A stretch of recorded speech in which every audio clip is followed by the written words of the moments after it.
रसाची नशा केली, अशी कृष्ण रसाची भक्तिरूपी अमृत तिनं पिलं की सगळा समाज लागला होता तिला आवरण्यासाठी की नाचू नाही ना म्हणून. सासू म्हणत होती आम्ही राजपूत घराण्यातले, एवढी इज्जत आमच्या गावामध्ये, आणि हातामध्ये चिपळ्या काय घेते.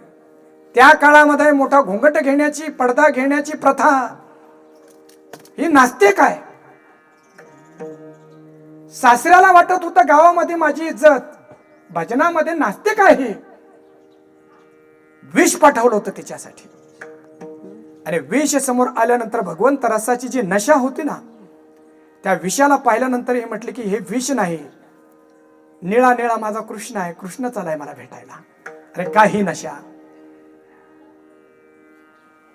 एवढा त्रास झाला, एवढा त्रास जर तुम्हाला मला झाला असता तर आत्महत्या झाली असती आपली.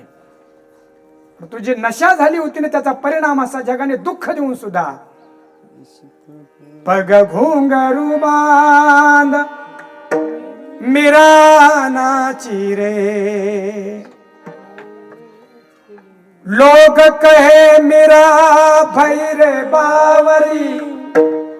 मीराबाईला भेटण्यासाठी संत यायचेत आणि विचारायचे आपके गाव में मीराबाई रहती है, संत मीराबाई रहती है.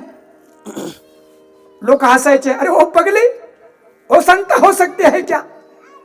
लोग कहे मीरा भाई रे बावरी, पागल झाली ती. सास कहे कुलनासी रे, सासू म्हणत होती काय मेली ना इज्जत घातली, गालगुची घ्यायची तिची. विष का प्याला राणा जी ने भेजा, पुढे का पी बद मीरा हसी रे.